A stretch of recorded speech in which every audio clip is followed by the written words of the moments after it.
Operation Epic Fury is taking a serious toll on the mullahs. Trump says the Iranians want to talk, but it's too late. They have no Navy. It's been knocked out. They have no Air Force. It's been knocked out. They have no air detection. That's been knocked out. Their radar has been knocked out. And just about everything's been knocked out. 1,000 Iranian fighters have also been knocked out. And that doesn't include the Ayatollah and his lieutenants. Earlier today, the remnants of the regime were holding a vote to pick the next supreme leader when the meeting ended early due to an Israeli missile. The president says the damage was substantial and a third wave of attack is in the works. Do you have someone in mind right now? Because you said all the people you did have in mind have been taken out. What do you think? Well, most of the people we had in mind are dead. So, you know, we had some in mind from that group that is dead. And now we have another group. They may be dead also, based on reports. So I guess you have a third wave coming in. Pretty soon we're not going to know anybody. The response from Tehran's been a mix of short-range missiles and cheap drones thrown haphazardly at our allies. U.S. Central Command's hunting down their launchers, taking them out one by one without apology or hesitation. The second they fire off a missile, we know exactly where it comes from and can take out the launch pad. Today, another Iranian drone struck near a U.S. consulate in Dubai. Thankfully, no injuries.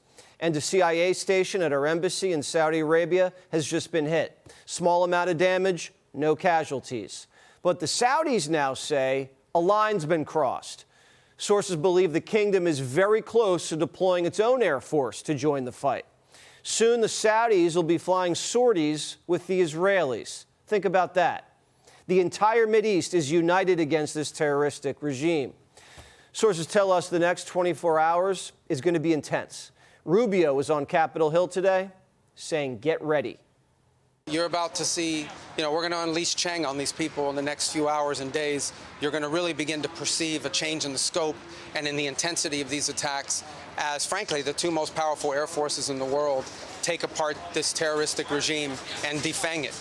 The Arab world's united, and now the Islamic Republic doesn't stand much of a chance. Trump's even been on the phone with the Kurds. We might be able to arm them and use them as boots on the ground. Europe, on the other hand, needs to be better. And now Spain actually said that we can't use their bases, and that's all right. We don't want to. We could use their base if we want. We could just fly in and use it. Nobody's going to tell us not to use it, but we don't have to. But they were unfriendly, so we're going to cut off all trade with Spain. We don't want anything to do with Spain. I'm not happy with the UK either. This is not Winston Churchill that we're dealing with. Now we know why we can't rely on NATO for Greenland. They won't let us use their bases to fight the #1 state sponsor of terror. The United States is doing the world a favor, and the administration says it was now or never. Listen, let me explain to you guys this in simple English, okay? Iran is run by lunatics, religious fanatic lunatics. They have an ambition to have nuclear weapons. They intend to develop those nuclear weapons behind a program of missiles and drones and terrorism that the world will not be able to touch them for fear of those things. And this is the weakest they've ever been. Now is the time to go after them. Trump's top negotiator, Steve Witkoff, says the Iranians walked up to the negotiating table dangerously cocky. In that first meeting, both the Iranian negotiators said to us directly, with no shame, that they controlled 460 kilograms of 60%, and they're aware that that could make 11 nuclear bombs, and that was the beginning of their negotiating stance. So they were proud of it. They were proud that they had evaded all sorts of oversight protocols to get to a place where they could deliver 11 nuclear bombs. The president said the United States needed to shoot first. You see, we were having negotiations with these lunatics, and it was my opinion that they were going to attack first. They were going to attack. If we didn't do it, they were going to attack first. I felt strongly about that. The White House says these are the objectives. Don't wait for Iran to get a nuke. Nuclear blackmail, no fun. And they might even launch first. Their ballistic missiles needed to go. They can already reach Europe, and in a few years they could reach New York. Obama gave the Iranians the money to build the missiles they're shooting at us right now. What a disgrace. Their Navy must be eliminated so they can't choke off oil flows and jack up prices and cause inflation. Their terror proxies, Hezbollah, the Houthis, Hamas, have done too much damage. And the Chinese have been financing the Iranian military and buying their cheap sanctioned oil at a discount. That ends now. Iran and Venezuela, that would make two petro-dictatorships we flipped. They're proxies of Russia and China. And now we control most of the world oil market and kicked the Chinese and Russians out of the Middle East.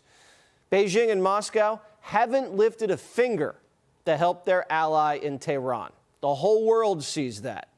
And all the Chinese missile defense batteries they sold to mullahs, we took them out on day one. Made in China, you get what you pay for. This war is going well. It's ahead of schedule, but it's early. In the short term, high oil prices are going to make things a little more expensive. But Trump's promising to ensure shipping through the Straits and directing the Navy to escort oil tankers to keep energy flowing. The Trump administration is basically now the new Lloyds of London.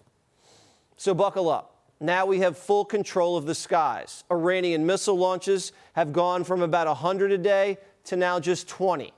The U.S. Air Force has just begun significant bombing runs targeting every inch of the regime's military and political infrastructure. B-52s currently conducting a shock and awe campaign over the Iranian capital, targeting Republican Guard command and control nodes, as well as weapons depots and missile assembly facilities. We pray for our service members putting their lives on the line and hope that Operation Epic Fury continues to be a success. Want even more Fox News on YouTube? Become a Fox News Patriot today. Click join to find out how.